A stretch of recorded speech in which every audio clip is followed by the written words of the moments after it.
Los protagonistas de la noticia en Notimundo al Día.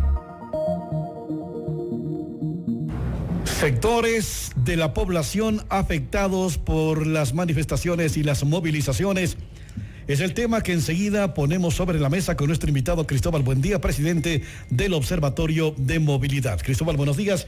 Gracias por estar con nosotros a esta hora. Muy buenos días, Joana, don Gustavo.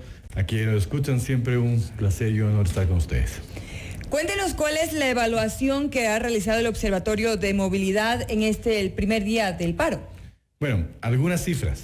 Por ejemplo, aproximadamente 1.200.000 personas, 250.000 personas que ayer tuvieron serias dificultades para trasladarse. Hechos vandálicos lamentables. La infraestructura municipal, en el caso del transporte público, con serias dificultades para efectivamente prestar el servicio, dado que inicialmente se quiso prestar este servicio, y que no tuvieron la posibilidad de hacerlo, dado que principalmente el grupo de transportistas de la ciudad de Quito, don Ernesto, en el caso de los taxis, en el caso de los taxistas, en el caso de las personas que conducen buses y su dirigencia, fueron quienes caotizaron la ciudad. Lo podemos afirmar porque los hemos identificado.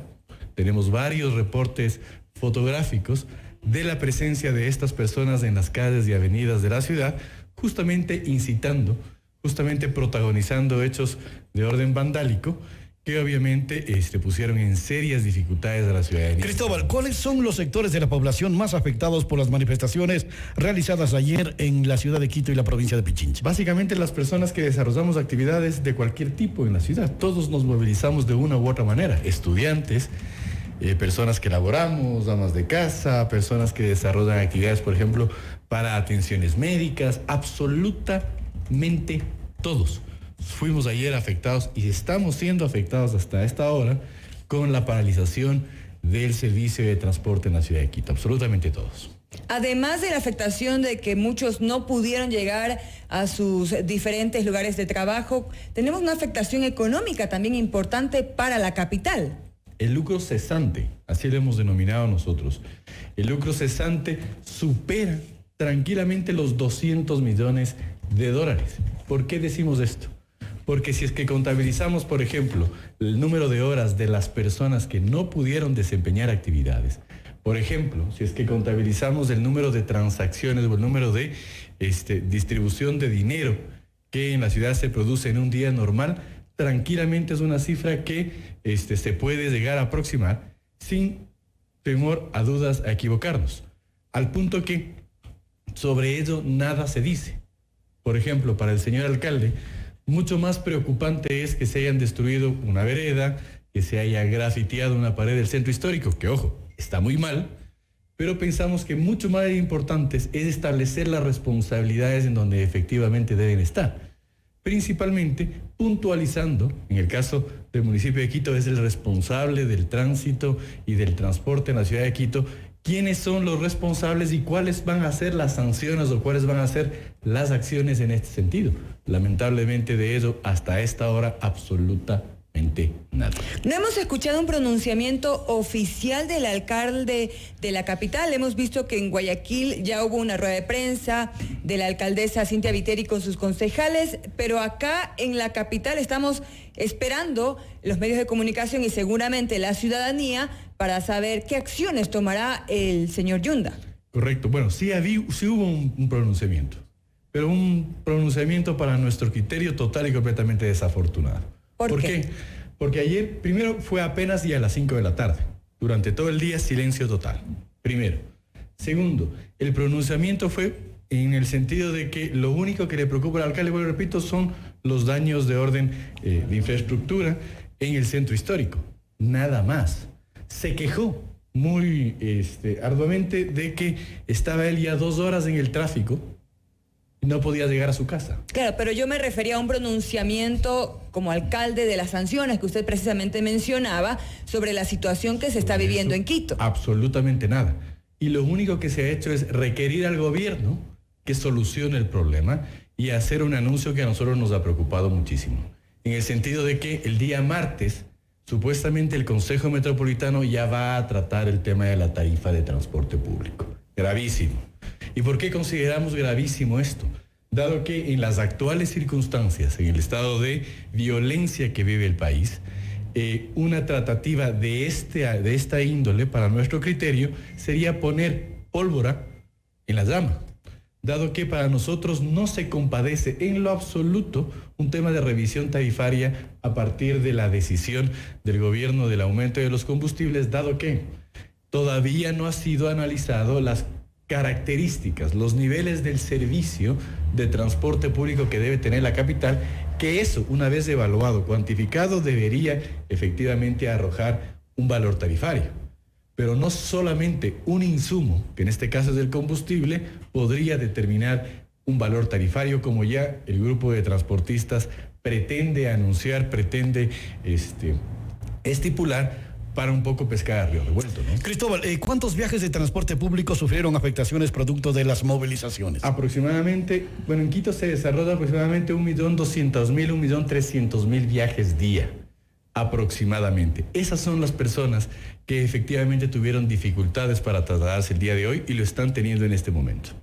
Ahora, el efecto del alza de pasajes es sin duda el resultado del alza también del combustible. Es algo que tiene que suceder, entendería yo, por lógica. Sube la gasolina, suben los pasajes. No necesariamente, Joana. ¿Usted cree que se puede mantener el valor del pasaje actual? Por ejemplo, no digo que sí ni que no, pero sí planteo una hipótesis, por ejemplo. Se nos planteó con el Hoy No Circula que la demanda en el transporte público creció, ¿no es cierto? Hace algunas semanas, por parte de la municipalidad se nos dijo que la demanda en el servicio de transporte público municipal subió aproximadamente un 4%. El tema de precios en el mercado no se define por costos, se define por oferta y demanda. Voy a poner un ejemplo. Por ejemplo, en el servicio de taxis, si hoy sube la tarifa mínima a $2, ¿va a aumentar la recaudación? No. ¿Por qué? Porque la gente va a dejar de tomar el servicio. Así de simple. Entonces, el precio de un bien de consumo masivo se lo define por un concepto de mercado, por un concepto monetario, no por un concepto de costos. Yo abogado no más soy, pero lo sé. ¿Por qué? Porque los conceptos macroeconómicos se lo define principalmente por la famosa y conocida ley de la oferta y la demanda. Entonces, no necesariamente implica que un aumento en uno de los insumos, que más o menos representa entre el 15 y el 18% del total de costos, tiene que necesariamente implicar un aumento tarifario. Ojo, ayer el sector del transporte, la Cámara de Transporte nos dijo, antes gastábamos $35 en llenar el tanque de gasolina, de diésel de un bus. Ahora vamos a gastar 70. Hagamos la suma. Significa que hemos estado subsidiando aproximadamente entre $900 y $1,000 al mes para cada bus. Por este concepto, ¿se compadece en la situación actual económica que tiene el país? La respuesta es no.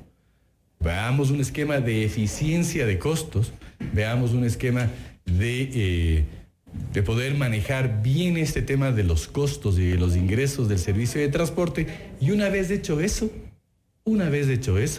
definamos un tema tarifario, que es el trabajo que hemos venido ya desarrollando con la Secretaría de Movilidad y que esperamos que a partir de este problema no se trunque este proceso y que efectivamente las cosas se hagan bien en Quito. Ahora, el paro nacional, han dicho los transportistas, no va a finalizar hasta que el presidente Moreno derogue el decreto que libera la gasolina extra y el diésel. Ayer el mandatario dijo que no hay marcha atrás y declaró el estado de excepción. Es decir, que esta situación puede durar varios días o puede durar varios meses.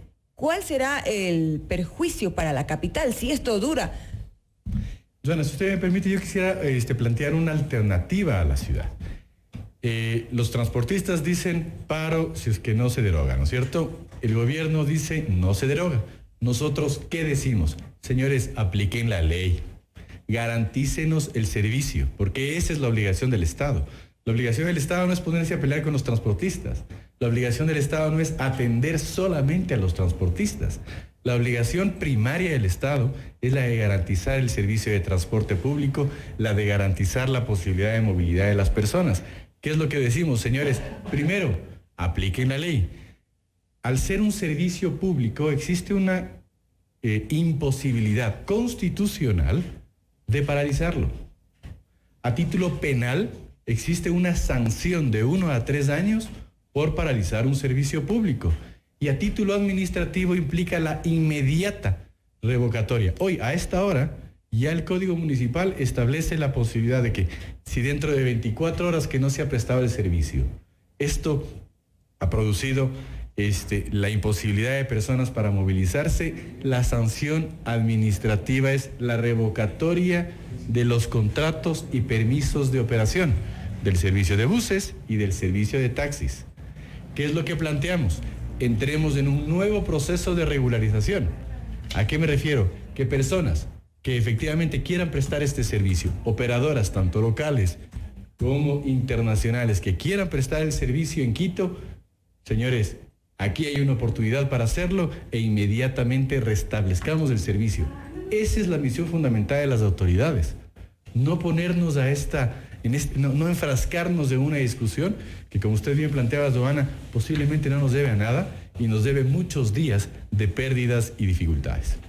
Perfecto, queremos agradecerle a Cristóbal Buendía, presidente del Observatorio de Movilidad, que nos ha conversado sobre las afectaciones que ha vivido la capital durante el primer día del paro nacional. Muchísimas gracias por habernos acompañado. Con mucho gusto, la orden.